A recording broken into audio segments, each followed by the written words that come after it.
Hello everyone, welcome to my channel CIB with Ashok. Friends, आज हम ABM के module C में चैप्टर 25 का पार्ट 1 करेंगे।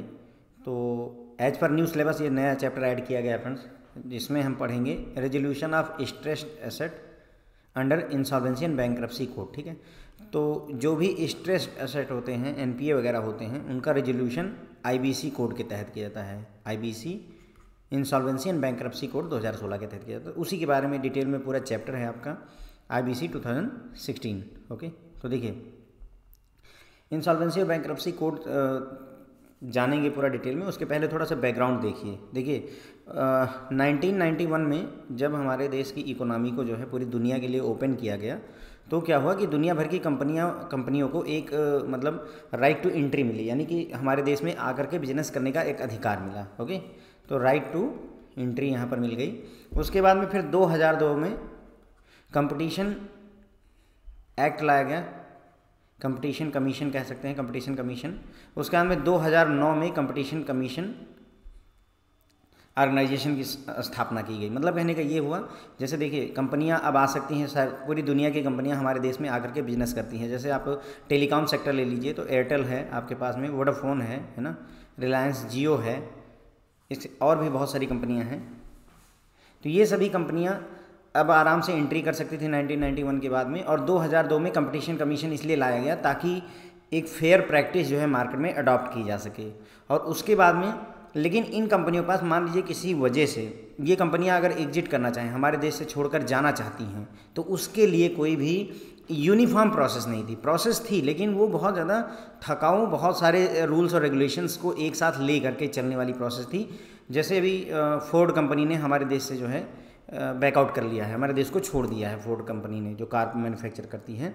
तो अब उसे अगर एग्जिट करना है तो वो भी बहुत ज़्यादा आसान काम नहीं था, बहुत कठिन काम था यहाँ से निकल करके जाना। ठीक है, तो उस केस के लिए ही IBC को लाया गया, इंसॉल्वेंसी एंड बैंक्रप्सी कोड 2016 को लाया गया। ओके, तो यानी कि अब क्या हुआ कि कंपनियां एंट्री कर सकती हैं, कंपटीशन कमीशन है वहाँ पर, इस वजह से जो है आप आराम से बिजनेस कर सकते हैं। और उसके बाद में IBC लेकर आया गया ताकि आप यहाँ से आसानी से एग्जिट कर सकें। ओके, अब एग्जिट दो सेंस में हो सकता है, एक कंपनी खुद ही देश को छोड़कर जाना चाहती है, या कंपनी जो है पैसे पे नहीं कर पा रही है, दिवालिया हो रही है, और जो जिन्होंने लोन दे रखा है उसका पैसा उससे वापस लेना चाहते हैं, जो भी लोन दे रखा है उसका पैसा वापस चाहिए उनको। ठीक है, तो इन दोनों केसेस में IBC एक्ट आपका काम में आता है। उसके बाद में IBC का जो फ्रेमवर्क है, अगर उसकी फ्रेमवर्क की बात करें तो यहाँ पर देखिए सबसे पहले होते हैं रेगुलेटर। कौन होगा? रेगुलेटर। और दूसरे होते हैं एजुकेशन। ओके, देखिए रेगुलेटर कौन है? IBBI। हम इसके बारे में डिटेल में यहाँ पर पढ़ेंगे फ्रेंड्स। ओके, कोई चिंता की बात नहीं है, अभी बस केवल थीम समझते रहिए। और कुछ टर्म्स हैं, जैसे IBBI है आपका insolvency and bankruptcy board of India है, उनके अंतर्गत जो है आपका इंसॉल्वेंसी प्रोफेशनल एजेंसी आती है, इंसॉल्वेंसी प्रोफेशनल्स आते हैं, और इन्फॉर्मेशन यूटिलिटी आती है। ये सारा आपका रेगुलेटर्स के तहत आ जाते हैं, जो मैंने आपको बताया नहीं कि रेगुलेटर्स हैं और दूसरे एजुकेटर्स हैं। तो रेगुलेटर में आपका IBBI आ गया, जिसे हम बोलते हैं insolvency bankruptcy board of India. और एजुकेटर में आपके दो हैं, एक है आपका नेशनल कंपनी लॉ ट्राइब्यूनल और दूसरा है DRT पहले से ही है, हम जानते हैं डेट रिकवरी ट्राइब्यूनल पहले से है। और NCLT national company law tribunal जो है आपका बनता है कब? जब ये एक्ट आता है, IBC एक्ट आता है तब। अब यहाँ पर क्या है कि कोई भी मान लीजिए कंपनी अपने आप को दिवालिया घोषित करना चाहती है, किसी वजह से पैसे नहीं पे कर पा रही हैं, या कोई कंपनी जिसने लोन लिया, फॉर एग्जांपल मान लीजिए अडानी कंपनी ने लोन लिया हुआ है, अब अडानी कंपनी जो है पैसे पे करने में कैपेबल नहीं है, तो उस केस में वो IBC करना चाहती है। मतलब वो चाहती है कि मैं बैंकरप्ट घोषित कर दूं अपने आप को, और सारा बिजनेस सारा कुछ बेच बाच करके मैं बैंकों के पैसे अदा कर दूं। तो यहीं पर ही IBC काम आएगा। और ये पूरी प्रोसेस 180 दिन में कंप्लीट होती है। कभी कभार इसमें अगर ज़्यादा बड़ी कंपनी है तो 90 दिन का और एडिशनल टाइम भी दिया जाता है। ठीक है, तो ये है एक ओवरव्यू टाइप का मैंने आपको दिया कि मतलब IBC कोड कर क्या रहा है यहाँ पर। मेरे ख्याल से अब आपको बात समझ में आ गई होगी। तो इंसॉल्वेंसी एंड बैंक्रप्सी कोड कहते हैं, ध्यान देंगे, इसे एक्ट नहीं कहते हैं। एक्ट इसलिए नहीं कहते हैं क्योंकि ये कई सारे एक्ट से मिलकर बना हुआ होता है। ओके, तो उसे कोड कह देते हैं।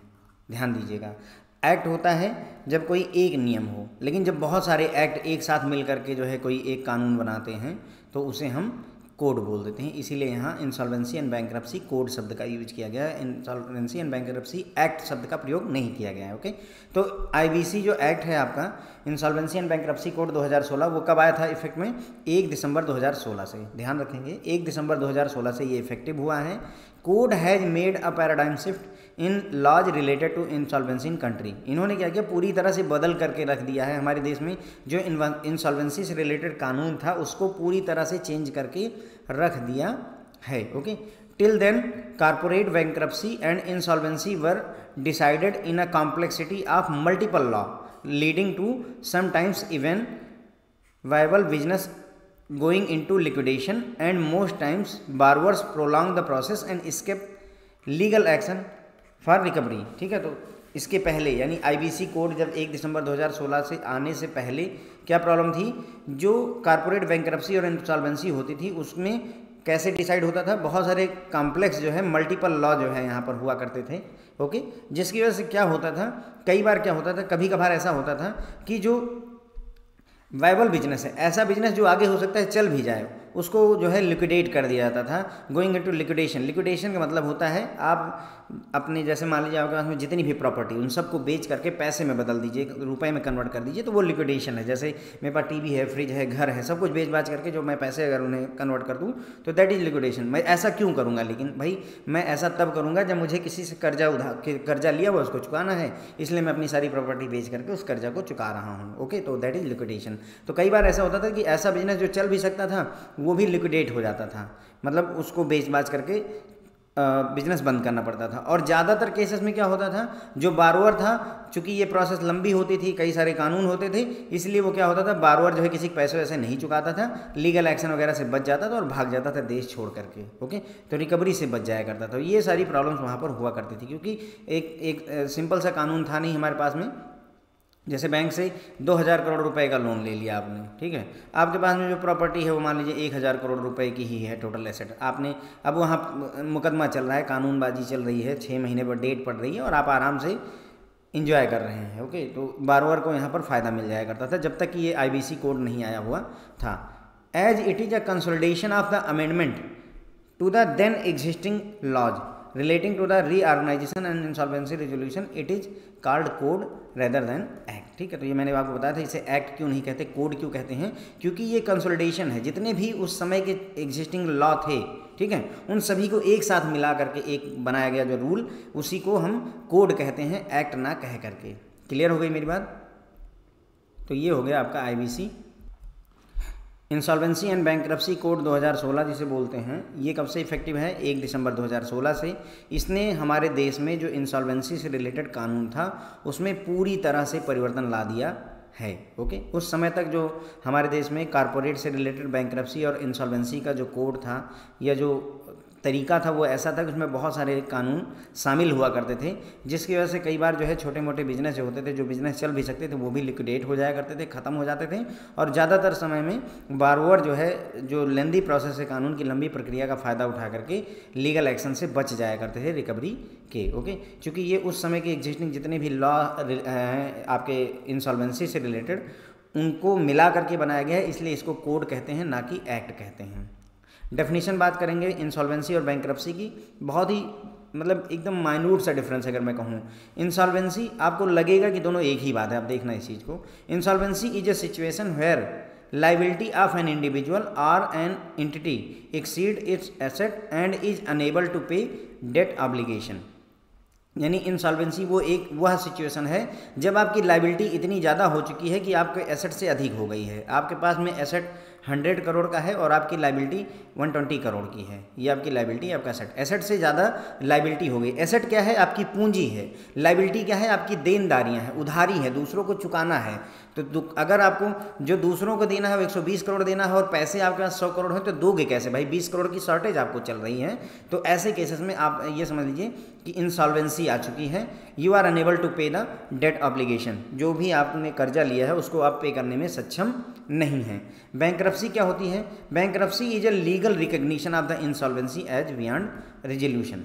समझ रहे हैं? जब इंसॉल्वेंसी को लीगल रिकग्निशन दे दिया जाए, यानी कानूनी पहचान दे दी जाए कि हाँ ठीक है तुम इंसॉल्वेंट हो चुके हो, ये लीगली प्रूव हो चुका है, तो उसे हम बैंकरप्सी कह देते हैं। मेरी बात समझे? तो इंसॉल्वेंसी क्या है? इंसॉल्वेंसी जब आप जो है अपना जो उधार लिया है उसको चुका नहीं पा रहे हैं। बैंकरप्सी क्या है? जब ये बात कानूनी प्रक्रिया के तहत साबित हो जाए कि आप चुका नहीं सकते हैं पैसे को, तो वो बैंकरप्सी हो जाती है। क्लियर हो गई मेरी बात? ठीक है, तो बैंकरप्सी क्या है? लीगल रिकग्निशन, यानी कि कानूनी प्रक्रिया के तहत उसे पहचाना गया कि हाँ आप इंसॉल्वेंट हैं, क्योंकि आप को किसी भी तरीके से कोई भी रिजोल्यूशन दे करके भी बचाया नहीं जा सकता है, कोई भी मतलब और लोन वगैरह दे करके आपको इंसॉल्वेंसी से भी नहीं बचाया सकता है, तो उसे बैंकरप्सी कहते हैं।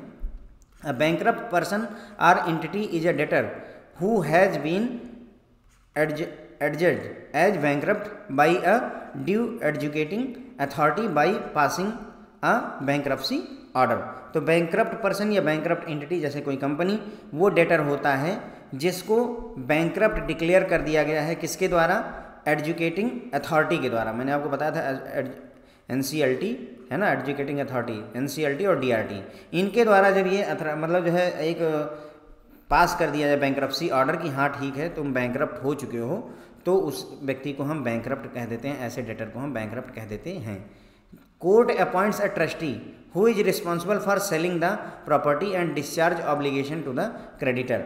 अब अगर आपको बैंकरप्ट घोषित कर दिया गया है तो उस केस में क्या होगा? कोर्ट जो है एक ट्रस्टी अपॉइंट कर देगा, एक व्यक्ति को ऐसा अलॉट कर देगा जो कि रिस्पॉन्सिबल होगा कि आपकी जितनी भी प्रॉपर्टी है उसको बेचा जाए, उनको सबको सेल किया जाए, और क्रेडिटर का जो भी पैसा लौटाना है, जिसने भी लोन दे रखा है, जिस बैंक ने जिस व्यक्ति ने लोन दे रखा है, उनके सभी पैसों को लौटाने की जिम्मेदारी एक ट्रस्टी को दे दी जाती है।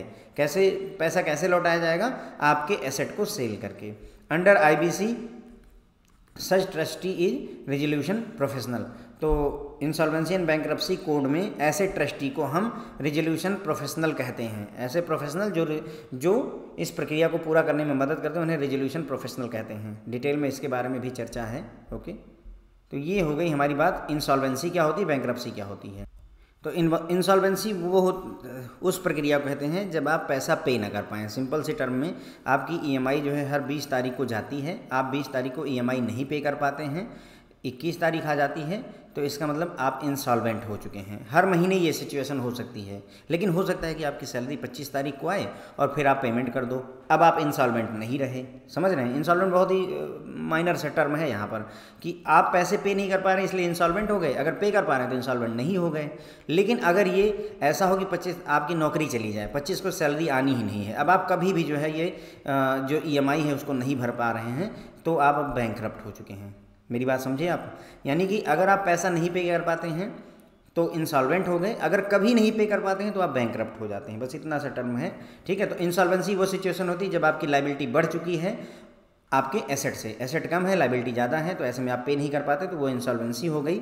ओके, जिसकी वजह से आप अपने जो उधारी है, जो डेट हैं, उनको पे नहीं कर पाते, जो आपके लोन हैं उनकी किस्तें नहीं चुका पा रहे हैं, that is insolvency.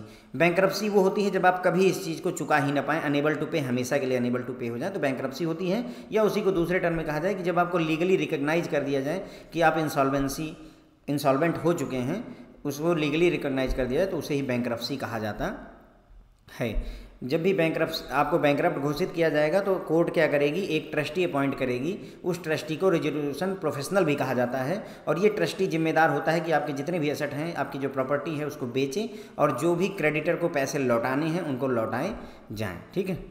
To whom the code is applicable, बात करेंगे कि ये कोड जो IBC कोड है किसको किसको अप्लीकेबल है। तो कोड का जो पार्ट 2 है वो अप्लीकेबल होता है किस पे? कंपनीज पर और लिमिटेड लायबिलिटी पार्टनरशिप फर्म पे। ठीक है, LLP होता है लिमिटेड लायबिलिटी पार्टनरशिप पे। टर्म एज कारपोरेट डेटर, इन्हें कारपोरेट डेटर कहा जाता है। किनको? कंपनीज को और LLPs को कारपोरेट डेटर कहा जाता है। Personal guarantor to corporate debtor, जो भी कारपोरेट डेटर हैं उनके जो पर्सनल गारंटर हैं उन पर भी ये कोड लागू होगा। या कोई any other body incorporated under any law for the time being in force the central government में specify in the notification. Generally हमारे पास 2 हैं, पहला कंपनीज हो गए और LLP लिमिटेड लायबिलिटी पार्टनरशिप हो गई, ये पार्ट 2 है, जिन्हें हम कारपोरेट डेटर कहते हैं। और जो पर्सनल गारंटर होते हैं कारपोरेट डेटर के, उनके ऊपर ये IBC कानून लागू होता है। ध्यान दीजिएगा, IBC कानून जिन्होंने गारंटी दे रखी है लोन के अगेंस्ट में उन पर भी लागू होता है। या इसके अलावा कोई और भी जैसे गवर्नमेंट ऑफ इंडिया अगर चाहे, उसने कहा कि जो भी ट्रस्ट हैं उन पर भी ये कोड लागू होगा तो लागू हो जाएगा, लेकिन वो गवर्नमेंट ऑफ इंडिया डिसाइड करेगी। यही कह रहे हैं कि कोई any body incorporated under law, कोई ऐसी बॉडी जो कि लॉ के तहत बनी हुई है जिसको सेंट्रल गवर्नमेंट चाहे अपने नोटिफिकेशन से बता सकती है कि हाँ इस पर भी आईबीसी लागू होता है। फिलहाल के लिए कंपनीज और एलएलपीज पर लागू है जिन्हें हम कॉर्पोरेट डेटर कहते हैं, और पर्सनल गारंटर जो कॉर्पोरेट डेटर के होते हैं उन पर भी ये लागू होती है। पार्ट 3 किस पर अप्लाई होता है?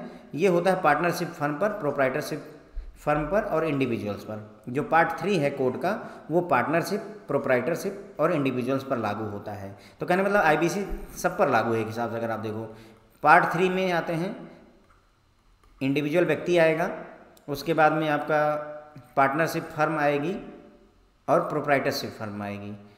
लिमिटेड लायबिलिटी पार्टनरशिप यहाँ आ जाती है। ओके, पार्ट 2 में कौन सी आती है? कोई भी कंपनी और plus limited liability partnership.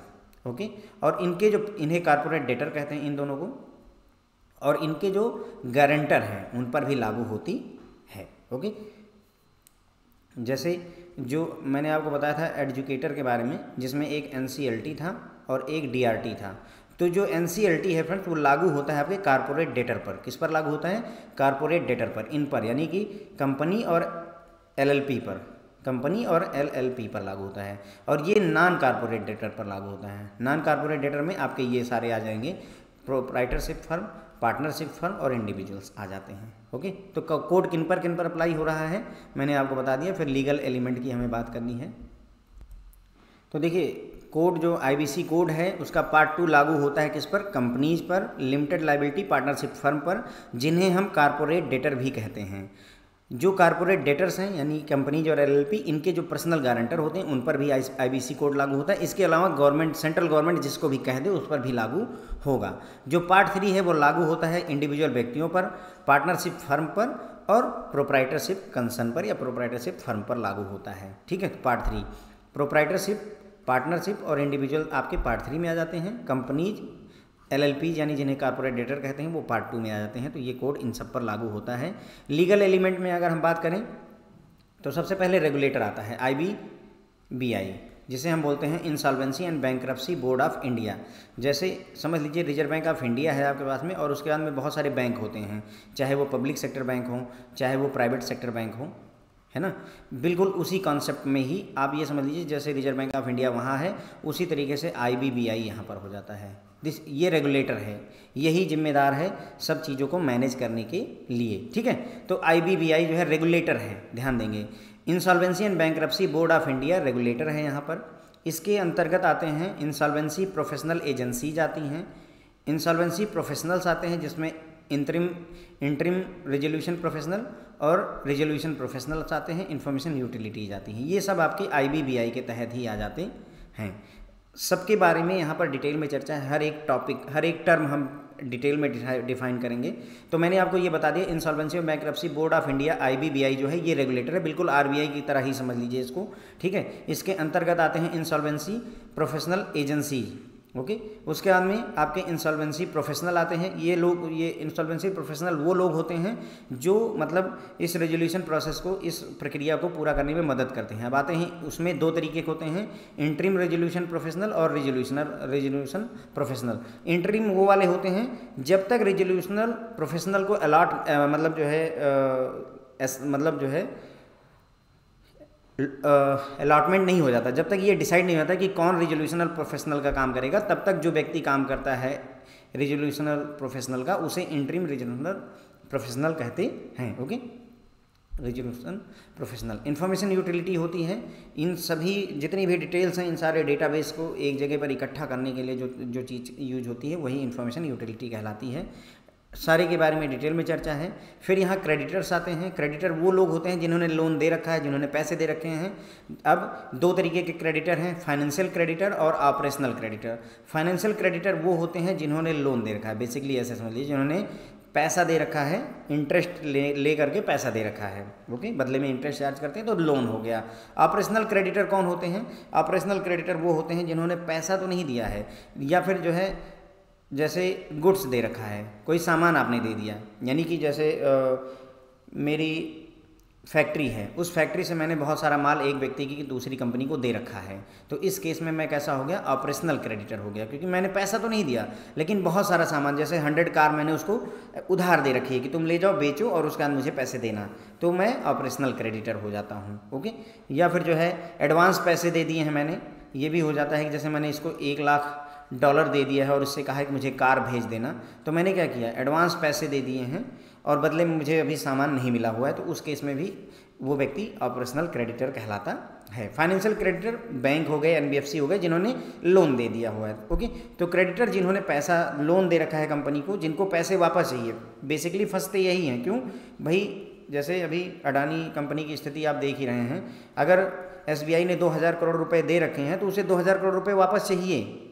Okay, चाहे जैसे भी, इसीलिए तो आईबीसी कोड यहाँ पर लाया गया है, अगर जरूरत पड़ेगी तो इस कोड को यूज किया जा सकता है। फाइनेंशियल क्रेडिटर मैंने आपको समझा दिया, जो लोन देते हैं। ऑपरेशनल क्रेडिटर वो जो पैसा न दे करके गुड्स वगैरह देते हैं, सर्विसेज वगैरह देते हैं। उसके बाद में एक कमेटी ऑफ क्रेडिटर बनाई जाती है, जिसे सीओसी कहते हैं, कमेटी ऑफ क्रेडिटर बनाई जाती है। जितने भी लोग लोन दिए होते हैं उन सबको एक साथ इकट्ठा करके एक कमेटी बना दी जाती है, जिसे कमेटी ऑफ क्रेडिटर कहते हैं। उसके बाद में कारपोरेट डेटर, मैंने आपको बता ही दिया, कारपोरेट डेटर में कोई भी कंपनी हो सकती है या कोई लिमिटेड लायबिलिटी पार्टनरशिप फर्म हो सकती है। ज्यूडिशरी की बात करें, एडजुकेटर जिन्हें मैंने कहा था, ज्यूडिशरी में आपका एनसीएलटी आता है, नेशनल कंपनी लॉ ट्राइब्यूनल। उसी के जस्ट ऊपर कौन सा होता है, एपलेट ट्राइब्यूनल होते हैं ना, जैसे डीआरटी याद हो आपको, डेट रिकवरी ट्राइब्यूनल था, और उससे ऊपर क्या था, डीआरएटी था, डेट रिकवरी एपलेट ट्राइब्यूनल। ठीक उसी तरीके से एनसीएलटी है, national company law tribunal, national company law tribunal होता है, और इसी से जस्ट ऊपर एनसीएलएटी हो जाएगा, नेशनल कंपनी लॉ अपलेट ट्राइब्यूनल हो जाएगा। उसी, ये चारों वही लिखे हुए हैं, आप यहाँ देख लीजिए, ये चारों वही हैं। एनसीएलटी है, उसी से ऊपर एनसीएएलटी है, अपलेट ट्राइब्यूनल हो गया, उसी तरीके से डीआरटी है, और उससे ऊपर डीआरएटी होता है। ओके, तो यहाँ पर देखिए, national company law tribunal adjudicating authority for corporate होती है, अपलेट अथॉरिटी फॉर कॉरपोरेट होती है, उसके बाद में एडजुकेटिंग अथॉरिटी फॉर इंडिविजुअल और पार्टनरशिप होती है, अपलेट अथॉरिटी फॉर इंडिविजुअल और पार्टनरशिप। मैंने ये आपको समझाया था कि जो एनसीएलटी होती है, नेशनल कंपनी लॉ ट्राइब्यूनल होती हैं, ये किस कस्टमर को देखते हैं, कारपोरेट डेटर को देखते हैं। और जो डीआरटी होता है वो किसको देखता है, आपको वो देखता है नॉन कारपोरेट। नॉन कारपोरेट में कौन से आते हैं, पार्टनरशिप फर्म हो गई, इंडिविजुअल्स हो गए, और प्रोप्राइटर भी यहाँ पर आ जाएंगे। ओके, तो वही लिखा हुआ है, कोई नई चीज़ नहीं है। एनसीएलटी हो गया, ये क्या है, एडजुकेटिंग अथॉरिटी फॉर कारपोरेट, क्योंकि ये कारपोरेट वालों को देखते हैं, नॉन कारपोरेट को नहीं देखते हैं। अब एनसीएएलटी आपका एपलेट अथॉरिटी होगी कारपोरेट के लिए। डेट रिकवरी ट्राइब्यूनल आपका एडजुकेटिंग अथॉरिटी होगी, किसके लिए, इंडिविजुअल हो सकता है, पार्टनरशिप फर्म हो सकती है, और प्लस यहाँ पर प्रोप्राइटरशिप भी लिख लीजिए। ओके, डेट रिकवरी अपलेट ट्राइब्यूनल आपका इसी चीज़ को एपलेट अथॉरिटी बन करके काम करता है, इंडिविजुअल, पार्टनरशिप और प्रोप्राइटरशिप के लिए। फिर सबसे लास्ट में आता है सुप्रीम कोर्ट, जिसे सुप्रीम अथॉरिटी भी कह सकते हैं। तो ये इतनी ज्यूडिशरी होती है। ओके, तो आई बिलीव कि आपको थोड़ा बहुत स्ट्रक्चर इसका आप समझ में आ रहा होगा, बातें थोड़ी क्लियर हो रही होंगी कि इसमें कौन कौन लोग इन्वॉल्व हैं। तो सबसे पहले हमने यहाँ पर देखा कि रेगुलेटर के तौर पर काम कर रहा है IBBI, insolvency and bankruptcy board of India. IBBI आपका रेगुलेटर के तौर पर काम करता है। उसके अंतर्गत आता है insolvency professional agency, insolvency professionals आते हैं, इंफॉर्मेशन यूटिलिटी आती है। उसके बाद में हमने क्रेडिटर में देखा, क्रेडिटर दो तरीके के, फाइनेंशियल क्रेडिटर और ऑपरेशनल क्रेडिटर। फाइनेंशियल जिन्होंने लोन दे रखा है, पैसे दे रखे हैं, और ऑपरेशनल क्रेडिटर वो होते हैं जिन्होंने गुड्स वगैरह दे रखा है, सर्विसेज दे रखी है। फिर कमेटी ऑफ क्रेडिटर बनाई जाती है, और आपका कारपोरेट डेटर होता है यहाँ पर। फिर ज्यूडिशरी में हमने देखा कि हमारे पास कारपोरेट कस्टमर के लिए एनसीएलटी है, उससे ऊपर एनसीएएलटी है, और नॉन कारपोरेट कस्टमर के लिए डीआरटी और डीआरएटी है। फिर सबसे लास्ट में सुप्रीम कोर्ट सुप्रीम अथॉरिटी के तौर पर आती है। अब इन्हीं सभी के बारे में हम यहाँ पर डिटेल में एक एक टर्म हम यहाँ पर चर्चा करेंगे। रेगुलेटरी अथॉरिटी में आईबीबीआई आता है आपका। The insolvency and bankruptcy board of India is interested with the task of regulating both the profession and process of IBC. Insolvency and bankruptcy code का जो प्रोफेशन है और जो प्रोसेस है, दोनों को जो है रेगुलेट करने की जिम्मेदारी आईबीबीआई के ऊपर होती है। Insolvency professional agencies, insolvency professional entities and information utilities are under regulatory supervision of IBBI. तो आईबीबीआई के जो रेगुलेटरी सुपरविजन है उसमें चार चीज़ें आती हैं। इंसॉल्वेंसी प्रोफेशनल आते हैं, उनकी एजेंसी होती है, उनकी एंटिटी होती हैं और इंफॉर्मेशन यूटिलिटी, ये चारों चीज़ों को जो है रेगुलेट करने का, सुपरवाइजरी करने का जिम्मेदारी IBBI की होती है। इनकी इन चार के अलावा apart from these 4 IBBI is authority किसके लिए, वैल्यूअर जो होते हैं हमारे यहाँ, है ना, regulation and development of the profession of valuers in the country, इसके लिए भी जिम्मेदार होता है कौन, IBBI। वैल्यूअर क्या मतलब, कोई भी कंपनी है उसकी कितनी वैल्यू है, उसके सारे एसेट वगैरह बेचेंगे तो कुल कितने रुपए मिल जाएंगे, उस चीज़ को वैल्यूएशन करने के लिए जो लोग होते हैं उन्हें हम वैल्यूअर कहते हैं। तो उसको भी सुपरवाइज करने की जिम्मेदारी IBBI की ही होती है। अपार्ट फ्रॉम दीज 4, इन चार के अलावा IBBI is authority under the companies registered valuer and valuation rules 2017 for regulation and development of profession of valuers in country. तो प्रोफेशन वैल्यूअर्स का जो प्रोफेशन है उसके डेवलपमेंट और रेगुलेशन के लिए जिम्मेदार कौन है, IBBI ही जिम्मेदार है। अब इंसॉल्वेंसी प्रोफेशनल्स, हमने यहाँ बात की ना चार चीज़ों की, इंसॉल्वेंसी प्रोफेशनल होते हैं, इंसॉल्वेंसी प्रोफेशनल एजेंसी होती है, इंसॉल्वेंसी प्रोफेशनल एंटिटी होती है और इंफॉर्मेशन यूटिलिटी होती है। तो एक एक के बारे में यहाँ पर चर्चा करेंगे। इंसॉल्वेंसी प्रोफेशनल कौन होते हैं, insolvency professional IPs are the front line warrior implementing the IBC। ये फ्रंट लाइन वॉरियर होते हैं, सामने खड़े होकर के यही योद्धा हैं, यही लड़ते हैं जो कि IBC को इम्प्लीमेंट करने में मदद करते हैं। जैसे कोविड में फ्रंट लाइन वॉरियर कौन थे, डॉक्टर्स लोग थे, है ना, वो फ्रंट लाइन वॉरियर थे, उन्होंने सामने से ही इसको फेस किया। तो इंसॉल्वेंसी प्रोफेशनल होते हैं फ्रंट लाइन वॉरियर, यानी कि मेन जिम्मेदारी इन्हीं के ऊपर होती है।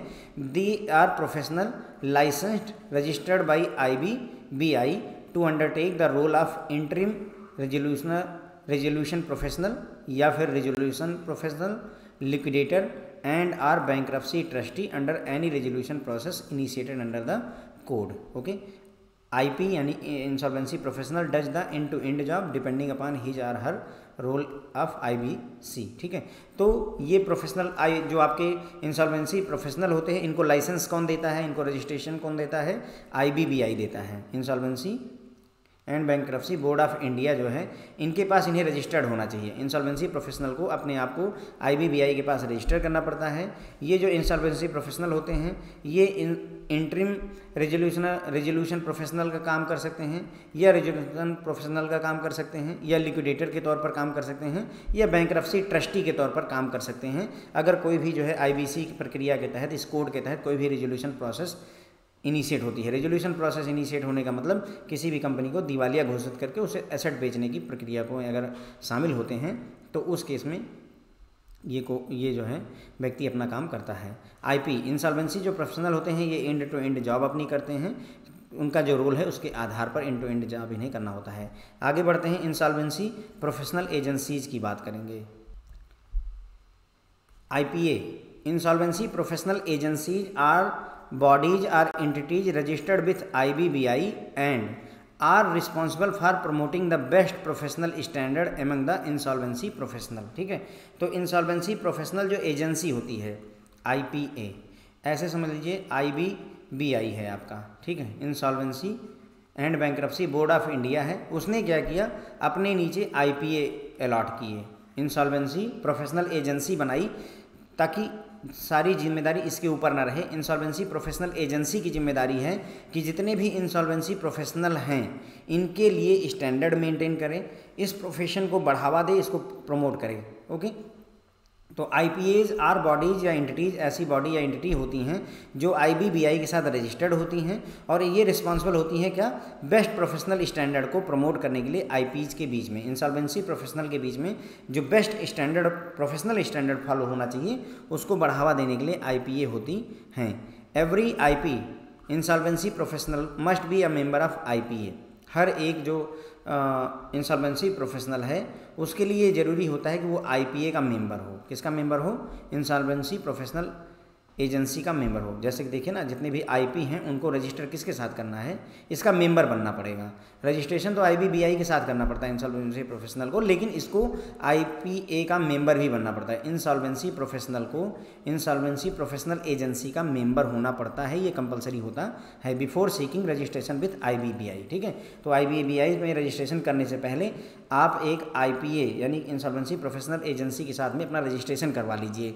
अभी करंट टाइम पे हमारे देश में 3 3 जो है इंसॉल्वेंसी प्रोफेशनल एजेंसीज हैं जिनके नाम ये दिए हुए हैं। Institute of company secretaries of India, institute of chartered accountant of India, institute of cost accountants of India. तो ये 3 इंसॉल्वेंसी प्रोफेशनल एजेंसीज हैं। अब आपको थोड़ा बहुत समझ में आया होगा कि हो क्या रहा है। जितने भी इंसॉल्वेंसी प्रोफेशनल हैं वो अपने आप को कहाँ मेंबर बनाएंगे, रजिस्टर करेंगे, इंसॉल्वेंसी प्रोफेशनल एजेंसी में रजिस्टर मेंबर बनाएंगे अपने आप को। और इस मेंबर बनने के बाद में अब ये इंसॉल्वेंसी प्रोफेशनल अप्रोच कर सकते हैं किसको, IBBI के पास में। जो इंसॉल्वेंसी प्रोफेशनल एजेंसी, इसको भी IBBI के पास रजिस्टर होना पड़ता है।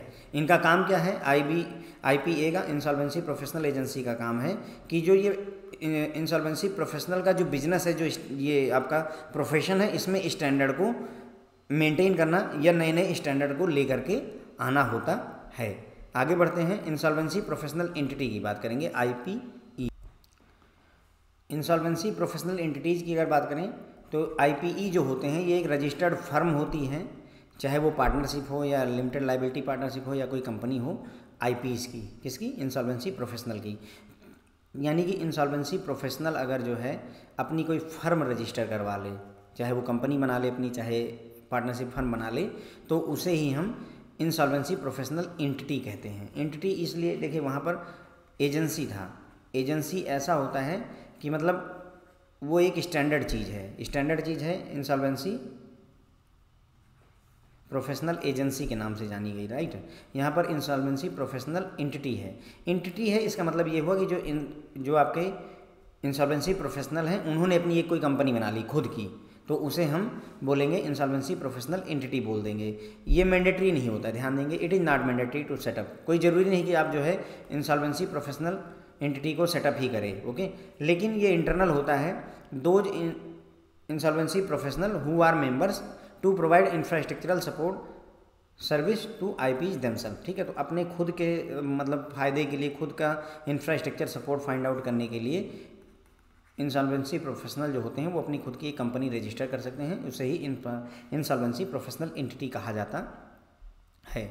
इंफॉर्मेशन यूटिलिटी की बात करेंगे, IU जिसे बोलते हैं। Information utilities are reservoir of financial information of all entities under the code. तो जितनी भी एंटिटी हैं इस कोड के अंतर्गत आने वाली, उन सभी के फाइनेंशियल इन्फॉर्मेशन का एक जो है रिजर्वियर तैयार होता है, बहुत बड़ा जलाशय बनता है, बहुत बड़ा समुद्र बन जाता है, उस सारी जानकारी को एक जगह इकट्ठा किया जाता है इंफॉर्मेशन यूटिलिटी में। It is a pooling centre of information. यहाँ पर इन्फॉर्मेशन को पूल किया जाता है, इकट्ठा किया जाता है। किन किन एंटिटी से, जैसे बैंक से डेटा इकट्ठा किया जाएगा, फाइनेंशियल इंस्टीट्यूशन से, NBFC से, एसेट रिकंस्ट्रक्शन कंपनी से, कारपोरेट से, फर्म से, इंडिविजुअल से, ओके, या कोई और अदर फाइनेंशियल या क्रेडिट ट्रांजेक्शन इन्फॉर्मेशन है उनके पास, तो वो सारी चीज़ों को इन्फॉर्मेशन यूटिलिटी में इकट्ठा किया जाता है। The information is then authenticated by IU with the counterparties before documenting। इस इन्फॉर्मेशन को इकट्ठा करने के बाद में इसकी अथेंटिसिटी को, इसकी जेन्युइननेस को, सही है जानकारी या नहीं है, उसको चेक करने का काम IU का होता है, इंफॉर्मेशन यूटिलिटी का होता है।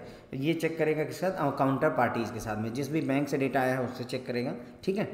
The information available with the IU are accessible through central application programming interface.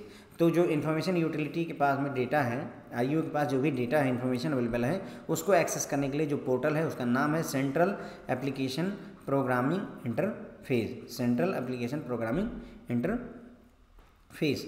When a person or entity intend to initiate a corporate insolvency resolution process, CIRP।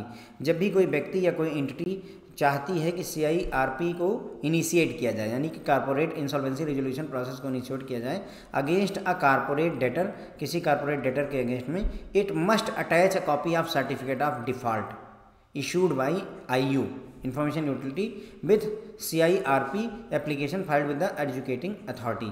कहने मतलब ये हुआ कि अगर आप ये चाहते हो, कोई आपका कॉर्पोरेट डेटर है और उस पर आप इंसॉल्वेंसी रिजोल्यूशन प्रोसेस को, कॉर्पोरेट इंसॉल्वेंसी रिजोल्यूशन प्रोसेस को अगर आप इनिशिएट करना चाहते हो, तो आपको क्या करने की ज़रूरत होती है, आपको एक कॉपी अटैच करनी पड़ेगी सर्टिफिकेट ऑफ डिफ़ॉल्ट की, जिसको कौन इशू करेगा, इंफॉर्मेशन यूटिलिटी करेगी। और जब भी आप CIRP फॉर्म एप्लीकेशन भरेंगे तो उसमें एजुकेटिंग अथॉरिटी को आपको ये कॉपी देनी पड़ेगी सर्टिफिकेट ऑफ डिफ़ॉल्ट की, ओके।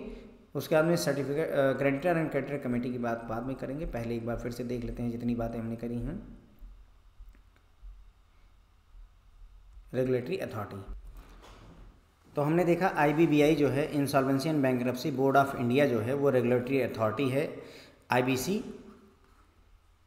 2016 में, इंसॉल्वेंसी एंड बैंक्रप्सी कोड 2016 में। काफ़ी सारे नए टर्म हैं, नई नई बातें एकदम से आ रही हैं, इसलिए ग्रैस्प करना थोड़ा सा मुश्किल हो रहा होगा, पर कोई बात नहीं है, जैसे जैसे चैप्टर आगे बढ़ेगा चीज़ें ध्यान में आती जाएंगी, कोई दिक्कत की बात नहीं है। ओके, तो यहाँ पर जो IBBI है इसको क्या टास्क दिया होता है, जो इंसॉल्वेंसी का प्रोफेशन है और जो ये प्रोसेस है इसको दोनों को रेगुलेट करने की जिम्मेदारी IBBI की होती है।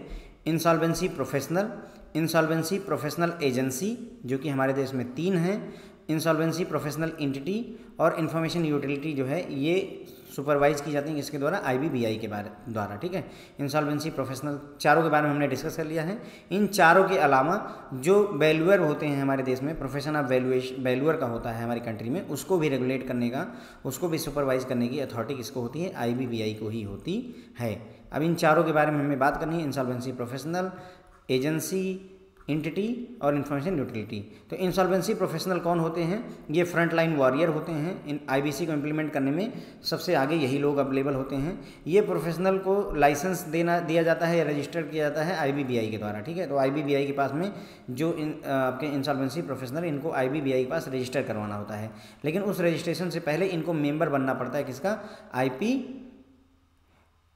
का। ठीक है, इंसॉल्वेंसी प्रोफेशनल एजेंसी का मेंबर बनना पड़ता है। इस मेंबर बनने के बाद में फिर आप IBBI के पास में अपने आप को रजिस्टर कर सकते हैं। यहाँ पर जो इंसॉल्वेंसी प्रोफेशनल होते हैं इनको अलग अलग रोल मिल सकते हैं, जैसे इंटरिम रेजोल्यूशन प्रोफेशनल का मिल सकता है, या सिंपल रेजोल्यूशन प्रोफेशनल का मिल सकता है, या लिक्विडेटर का मिल सकता है, या बैंक्रप्सी ट्रस्टी का मिल सकता है। अगर रेजोल्यूशन प्रोसेस इनिशिएट होगी तो कोई भी रोल इनको मिल सकता है।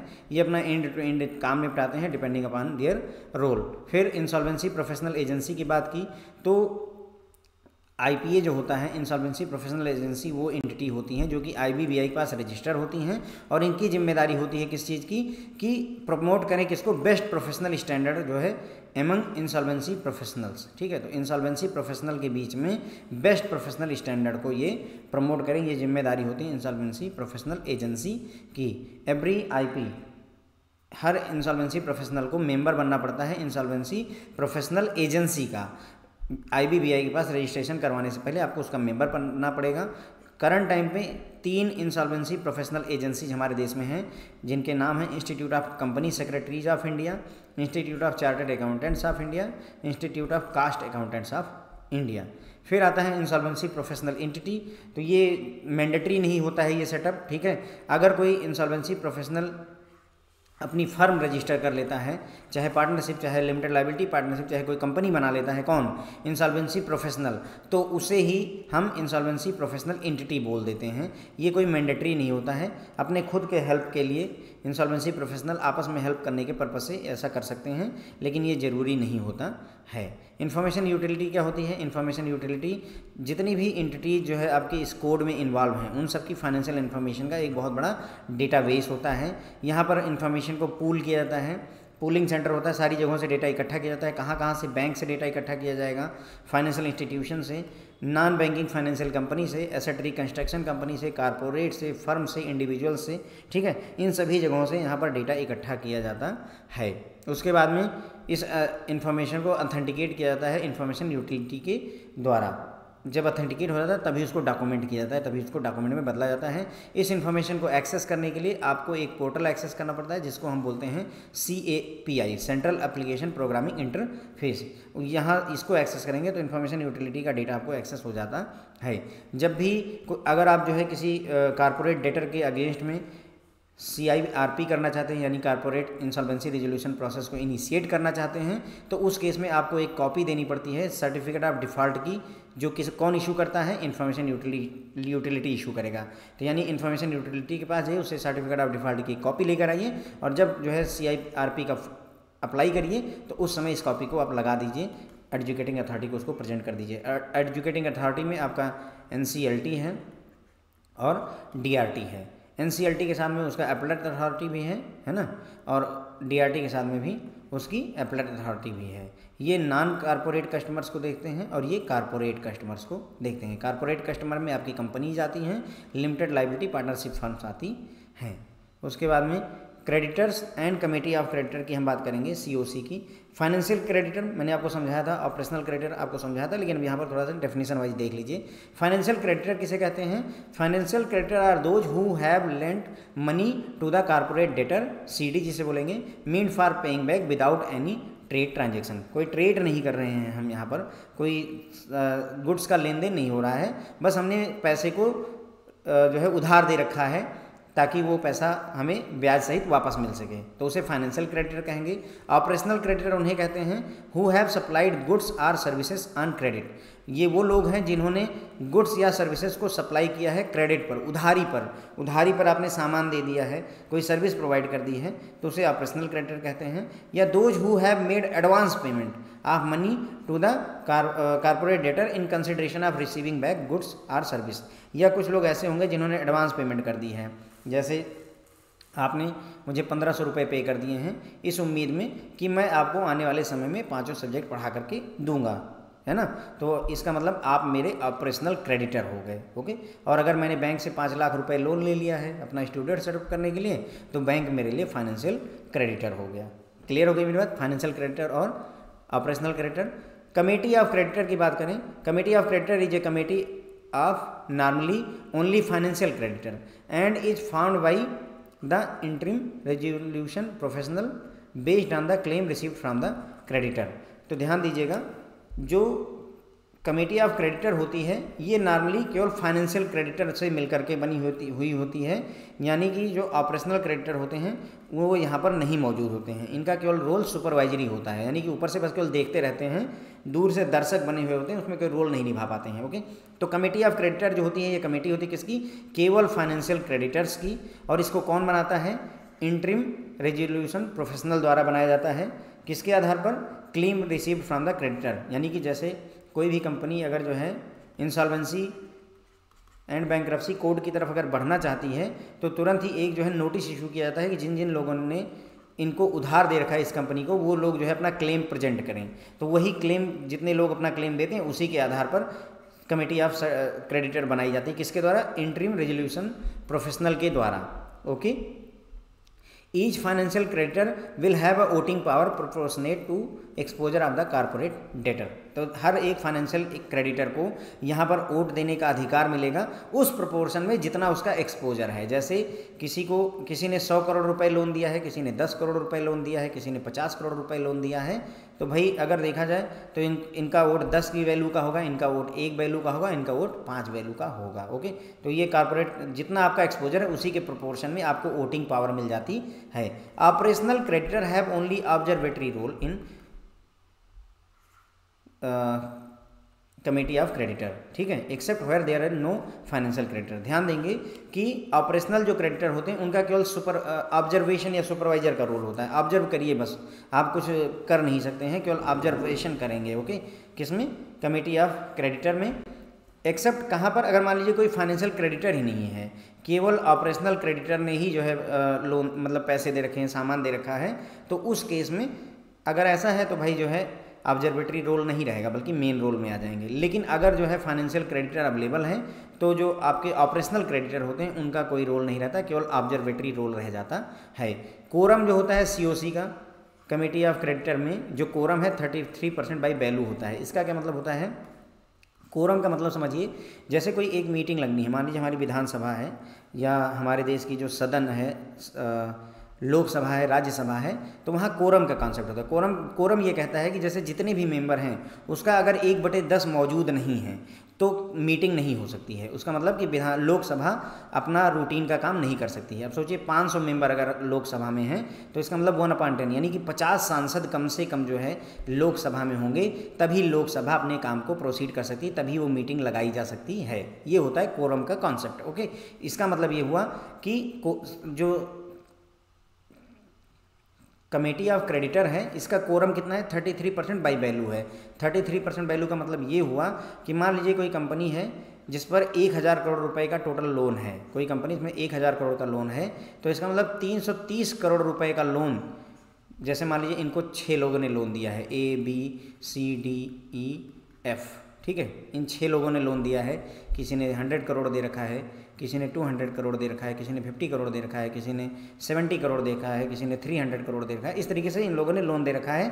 तो अगर ये लोग मीटिंग में आते हैं और वहाँ पर मैंने देखा कि ए, बी और सी लोग तीनों आए हुए हैं और इन सबको जोड़ करके इनकी जो टोटल वैल्यू बन रही है लोन की वो 250 करोड़ बन रही है, मान लीजिए एग्जाम्पल के तौर पर। तो इसका मतलब ये हुआ कि ये मीटिंग की नहीं जा सकती है, मीटिंग कैंसिल हो जाएगी। यानी कम से कम अब यहाँ पर ए आए, बी आए, सी आए और हो सकता है डी आए, और अब पता चल रहा है कि 350 करोड़ रुपए बाई वैल्यू टोटल लोन बन रहा है। अब ये मीटिंग हो सकती है, यानी मिनिमम 33% जो है बाई वैल्यू कोरम होना ही चाहिए, तभी मीटिंग पॉसिबल होगी। क्लियर हो गई मेरी बात। उसके बाद में क्रिटिकल मैटर जो होते हैं वो जो आपका कमेटी ऑफ क्रेडिटर्स हैं उनकी 66% मेजॉरिटी से और रूटीन मैटर को 51% मेजॉरिटी से पास किया जाता है। ध्यान रखेंगे सारा बाई वैल्यू ही होता है। 66% किसका? लोगों का नहीं। जितना लोन दिया उसका 66% जो लोग हैं, अगर जितना भी लोन है 1000 करोड़ का लोन है तो 660 करोड़ रुपए का लोन देने वाले अगर लोग मौजूद हैं सब मिला करके, तो इतने लोग अगर उसको वोट करते हैं तो वो क्रिटिकल मैटर पास हो जाएगा। अगर कोई रूटीन का मैटर है तो 51% लोग अगर जो है वोट देते हैं तो वो पास हो जाएगा। मौजूद हो या ना हो, वोट की बात कर रहा हूँ। सोचिए कि जो है 6 लोग हैं, 6 के 6 लोग मौजूद हैं मीटिंग में, लेकिन उनमें से कम 66% जो वैल्यू है उतने लोगों का वोट होना चाहिए। रूटीन मैटर के लिए 51% लोगों का वोट होना चाहिए। अगर आप withdrawal of application of resolution करना चाहते हैं, यानी कि आपने इंसॉल्वेंसी एंड बैंक्रप्सी के लिए अप्लाई तो किया है, लेकिन अब आप विड्रॉ करना चाहते हैं, मान लेते हैं कि नहीं मुझे इंसॉल्वेंसी नहीं करवानी है, हम कंपनी को कंटिन्यू करेंगे, सबका लोन भरेगा, है ना, फैजल जो है किसी का लोन छोड़ेगा नहीं, सबका लोन भरेगा, ऐसा उसने डिसाइड किया। तो उस केस में क्या होगा कि 90% मेजॉरिटी के साथ में जो कमेटी है आपकी उसमें 90% अगर लोग वोट देते हैं इस बारे में, ओके, तो रेजोल्यूशन विड्रॉ हो जाता है। अगर आप विड्रॉ ऑफ एप्लीकेशन करना चाहते हैं फॉर रेजोल्यूशन तो ये अंडर सेक्शन 12A होता है, इसमें 90% लोगों का वोट आपको मिलना चाहिए, तभी ऐसा पॉसिबल हो पाएगा। ठीक है, तो हमने ये बात कर ली, इंफॉर्मेशन यूटिलिटी की बात हम कर ही चुके थे। Creditors and committee of creditor, इसमें हमने देखा फाइनेंशियल क्रेडिटर वो होता है जिसने लोन दिया हुआ है पैसे वापस पाने के लिए ब्याज सहित, ठीक है। कॉर्पोरेट डेटर को जो लोन देता है, मनी उधार देता है, उसे फाइनेंशियल क्रेडिटर कहते हैं। ऑपरेशनल क्रेडिटर वो होते हैं जिन्होंने पैसा ना दे करके गुड्स या सर्विसेज दे रखी हैं उधारी पर या एडवांस पेमेंट कर रखी है इस उम्मीद में कि जो है हमें गुड्स या सर्विसेज मिल जाएगा उस व्यक्ति से, तो उन्हें ऑपरेशनल क्रेडिटर कहते हैं। कमेटी ऑफ जो क्रेडिटर COC होती है, ये कमेटी होती है नॉर्मली केवल जो है फाइनेंशियल क्रेडिटर की। फाइनेंशियल क्रेडिटर इसमें रहते हैं, ऑपरेशनल क्रेडिटर जो होते हैं वो इसमें ऑब्जर्वेशन का रोल करते हैं, इनका कोई रोल नहीं होता है, केवल ऑब्जर्वेशन करते हैं, ओके। तो जो कमेटी ऑफ क्रेडिटर होती है ये ओनली फाइनेंशियल क्रेडिटर से मिलकर के बनी हुई होती है। इसको फॉर्म किया जाता है इंटरिम रेजोल्यूशन प्रोफेशनल के द्वारा। किसके आधार पर? जो भी क्लेम रिसीव हुए होते हैं क्रेडिटर से। अगर कोई अपना जो है क्लेम नहीं करता है कि मेरा इस कंपनी के ऊपर लोन है तो उसको शामिल नहीं किया जाएगा, इसीलिए कहा जा रहा है कि क्लेम रिसीव्ड के आधार पर ही कमेटी ऑफ क्रेडिटर बनाई जाती है। जितने भी फाइनेंशियल क्रेडिटर होते हैं उनको वोटिंग पावर मिलती है किसके हिसाब से? जितना उनका जो है एक्सपोजर है, जितने का लोन उन्होंने दे रखा है उसके आधार पर उनको वोटिंग का अधिकार दिया जाता है। ऑपरेशनल क्रेडिटर का रोल केवल ऑब्जर्वेशन का होता है कमेटी ऑफ क्रेडिटर में, और अगर कोई फाइनेंशियल क्रेडिटर है ही नहीं तो उस केस में जो है ये जो है मेन रोल में चले जाते हैं ऑपरेशनल क्रेडिटर आपके, ओके। कोरम जो होता है कमेटी ऑफ क्रेडिटर की वो 33% बाई वैल्यू होता है, यानी कम से कम जितना लोन है उसका 33% जो वैल्यू वाले लोन के लोग हैं अगर वो मौजूद हैं तभी मीटिंग होती है। क्रिटिकल मैटर को पास करने के लिए 66% का वोट मिलना चाहिए, 66% का वोट बाई वैल्यू मिलना चाहिए। रूटीन मैटर के लिए 51% का वोट मिलना चाहिए बाई वैल्यू, तभी जो है उस मैटर को पास किया जाता है। विड्रॉल अगर करना चाहते हैं तो 90% जो है वोट आपको मिलना चाहिए, पूरी कमेटी के 90% का वोट आपको मिलना चाहिए, तब आप जो है रेजोल्यूशन के एप्लीकेशन को विड्रॉ कर सकते हैं, और ये अंडर सेक्शन 12A किया जाता है। आगे बढ़ेंगे, बात करेंगे एजुकेटिंग अथॉरिटी की। एजुकेटिंग अथॉरिटी में मैंने आपको बताया था NCLT है और DRT है। NCLT जो है कारपोरेट कस्टमर्स को देखते हैं, और ये नॉन कारपोरेट जिसमें आपके इंडिविजुअल आते हैं, पार्टनरशिप फर्म आती है और साथ ही साथ में प्रोप्राइटरशिप फर्म्स आती हैं, ठीक है। तो इन सबको ये देखते हैं। National company law tribunal is the educating authority for insolvency resolution process of corporate entities जैसे कंपनी, लिमिटेड लाइबिलिटी पार्टनरशिप या other corporate entities incorporated under any law in force. ठीक है, तो NCLT जो होता है आपका नेशनल कंपनी लॉ ट्राइब्यूनल, ये आपकी एडजुकेटिंग अथॉरिटी होती है किसके लिए? इंसॉल्वेंसी रेजोल्यूशन प्रोसेस के लिए, जो कारपोरेट होते हैं उनके लिए। कारपोरेट में आपकी कंपनी, लिमिटेड लाइबिलिटी पार्टनरशिप या कोई और कारपोरेट एंटिटी जिसको लॉ के तहत जो है इनकॉर्पोरेट किया गया हो। जो डेट रिकवरी ट्राइब्यूनल होता है DRT जिसे बोलते हैं, ये एडजुकेटिंग अथॉरिटी होती है नॉन कारपोरेट एंटिटी के लिए, जिसमें आपके इंडिविजुअल्स, प्रोप्राइटरशिप, पार्टनरशिप है ना, ये सब आते हैं। तो डेट रिकवरी ट्राइब्यूनल आपका ये भी एडजुकेटिंग अथॉरिटी होती है लेकिन नॉन कारपोरेट एंटिटी के लिए होती है। एपलेट अथॉरिटी फॉर, जो एपलेट अथॉरिटी है वो आपका national company law appellate tribunal है और डेट रिकवरी एपलेट ट्राइब्यूनल है, यानी कि NCLAT और DRAT जो है for the order of NCLT और DRT। यानी कि अगर आप DRT के फैसले से संतुष्ट नहीं हैं तो आप DRAT में जा सकते हैं, डेट रिकवरी एपलेट ट्राइब्यूनल। इसी तरीके से आप NCLT के अगर फैसले से खुश नहीं हैं तो आप national company law appellate tribunal में जा सकते हैं, NCLAT में जा सकते हैं। इनके लिए एपलेट अथॉरिटी बनाई गई हैं। पैराडाइम शिफ्ट की बात करेंगे, एडजुकेटिंग अथॉरिटी की बात कर लेते हैं। एडजुकेटिंग अथॉरिटी में अगर हम बात करें तो NCLT आता है, नेशनल कंपनी लॉ ट्राइब्यूनल आता है। ये एक एडजुकेटिंग अथॉरिटी है किसके लिए? आपका कारपोरेट एंटिटीज़ के लिए। कारपोरेट एंटिटीज़ में कंपनी, LLPs आती हैं, लिमिटेड लाइबिलिटी पार्टनरशिप आती हैं। DRT आपका आता है, डेट रिकवरी ट्राइब्यूनल। ये एडजुकेटिंग अथॉरिटी है किसके लिए? नॉन कारपोरेट एंटिटी के लिए, जिसमें आपके इंडिविजुअल व्यक्ति, प्रोप्राइटर्स या पार्टनरशिप फर्म्स वगैरह आती हैं। इन सब की एपलेट अथॉरिटी भी बनाई गई हैं। अगर आप NCLT के फैसले से हैप्पी नहीं हैं तो आप अप्लाई कर सकते हैं national company law tribunal appellate tribunal के पास, NCLAT के पास। और अगर आप DRT के फैसले से सहमत नहीं हैं तो DRAT debt recovery appellate tribunal के पास में आप अप्लाई कर सकते हैं। तो ये एडजुकेटिंग अथॉरिटी हो गई। पैराडाइम शिफ्ट की बात करेंगे। पैराडाइम शिफ्ट मतलब कि बहुत ज़्यादा चेंजेज हो जाना, एकदम से पूरी प्रक्रिया ही बदल जाना। तो देखिए पैराडाइम शिफ्ट लेकर आया हुआ है IBC जो कोड है, IBC कोड 2016, पूरी तरह से इस मतलब कंपनियों को एग्जिट करने की प्रोसेस में, इंसॉल्वेंसी की प्रोसेस में एकदम चेंज लेकर के आ गया है। ठीक है, वही है पैराडाइम शिफ्ट।